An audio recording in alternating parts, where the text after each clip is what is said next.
11th के student ध्यान दें। आज की इस वीडियो में मैं आपको वार्षिक परीक्षा के लिए इतिहास का मॉडल पेपर बताने वाली हूं, जो हमारे पास अभी अभी आया है। तो अच्छे से स्क्रीनशॉट के माध्यम से इन सभी प्रश्नों को बिना किसी डाउट के कंप्लीट करिएगा। तो देखिए, हिंदी इंग्लिश दोनों ही प्रकार के माध्यमों से हम आपके लिए लेकर आए हैं। तो देखिए, पहला प्रश्न होगा आपका।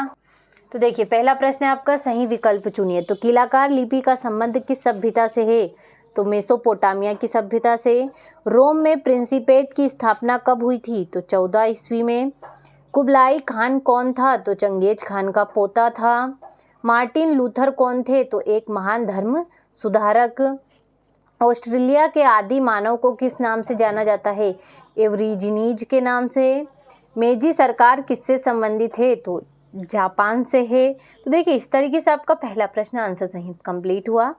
ये रहा आपका इंग्लिश मीडियम वालों के लिए। तो अच्छे से स्क्रीनशॉट के माध्यम से इन प्रश्नों को भी आप कंप्लीट करिएगा। अगला प्रश्न देख लेते हैं हमारा, जो कि होगा, देखिए दूसरा प्रश्न है, रिक्त स्थानों की पूर्ति कीजिए। तो हम्मुराबी बेबीलोन का प्रमुख शासक था।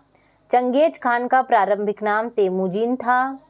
मंगोल सेना की सबसे बड़ी सैन्य इकाई को तुमुन कहा जाता है। चर्च के सर्वोच्च पदाधिकार को पोप कहा जाता है। और 1498 ईस्वी में पुर्तगाल देश के यात्री भारत आया। और कैनबरा ऑस्ट्रेलिया की राजधानी है। तो देखिए, इस तरीके से आपका दूसरा प्रश्न भी कंप्लीट हुआ। ये रहा आपका इंग्लिश मीडियम वालों के लिए। तो अच्छे से स्क्रीनशॉट के माध्यम से इन्हें आप कंप्लीट करिएगा। तीसरा प्रश्न है आपका, सही जोड़ी बनाइए। तो पोम्पई तो रोमन साम्राज्य का एक नगर। दिनारियस तो इसका होगा आपका चांदी की मुद्रा। याम तो याम का होगा आपका हरकारा पद्धति। गहार्डस मार्केटर तो हो गया आपका इसका बेलनाकार मानचित्र। टॉमस मूर तो होगा आपका यूटोपिया। और सीमा छियन तो चीन। और कंफ्यूशियसवाद तो इसका होगा आपका चीनी इतिहासकार। तो देखिए, इस तरीके से आपका तीसरा प्रश्न कंप्लीट हुआ। ये रहा आपका इंग्लिश मीडियम वालों के लिए। तो अच्छे से स्क्रीनशॉट के माध्यम से इन्हें आप कंप्लीट करिएगा। चौथा प्रश्न है हमारा, एक वाक्य में उत्तर। विश्व में शहरी जीवन की शुरुआत कहाँ हुई थी? तो मेसोपोटामिया। पादुआ विश्वविद्यालय कहाँ स्थित है? तो इटली में। ययावर शब्द से आपका क्या आशय? तो धुमकड़ी होगा। अगला है हमारा, चर्च के सर्वोच्च पदाधिकार को किस नाम से जाना जाता है? तो पोप। दूरबीन का आविष्कार किसने किया था? तो गैलीलियो ने। और आयरलैंड किस देश का उपनिवेश था? तो और पीकिंग विश्वविद्यालय की स्थापना कब हुई थी? तो 1902 ईस्वी में हुई थी। तो देखिए, इस तरीके से आपका चौथा प्रश्न कंप्लीट हुआ। ये रहा आपका इंग्लिश मीडियम वालों के लिए। तो अच्छे से स्क्रीनशॉट के माध्यम से कंप्लीट करिएगा। पांचवा है आपका, सत्य सत्य लिखिए। तो विश्व में शहरी जीवन की शुरुआत मेसोपोटामिया में ही हुई थी। तो सत्य होगा। जूलियस सीजर यूनान का महान शासक था। तो असत्य। स्टेपी शब्द का अर्थ घास का मैदान है। तो सत्य है।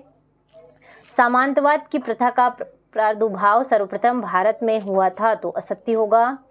कुतुबनुमा का आविष्कार चीन के हान राजवंश ने किया था। तो सत्य है। ऑस्ट्रेलिया की खोज वास्को डी गामा ने की थी। तो ये आपका असत्य होगा। तो देखिए, इस तरीके से आपका पांचों प्रश्न सत्य सत्य भी कंप्लीट हुआ। ये रहा आपका इंग्लिश मीडियम वालों के लिए। तो अच्छे से स्क्रीनशॉट के माध्यम से इन्हें कंप्लीट करिएगा। छठा प्रश्न आपका, मेसोपोटामिया की भौगोलिक स्थिति बताइए। ये हो गया आपका सातवां प्रश्न। आठवां हो गया, नौवां। इस तरीके से इन प्रश्नों का अच्छे से स्क्रीनशॉट ले और कंप्लीट करिए। ये हो गया आपका 12वां प्रश्न। 13वां हो गया, 14वां। इस तरीके से इन सभी को अच्छे से स्क्रीनशॉट के माध्यम से इन सभी प्रश्नों को कंप्लीट करिएगा। मोस्ट इम्पोर्टेंट क्वेश्चन ये सभी आपके लिए होने वाले हैं। अगर अब रही इन प्रश्नों के आंसर की बात, तो अगले वीडियो में मैं आपको फुल सॉल्यूशन के साथ बताने वाली हूँ। तो अभी के लिए अच्छे से इन प्रश्नों का स्क्रीनशॉट ले और इन्हें कंप्लीट करिएगा।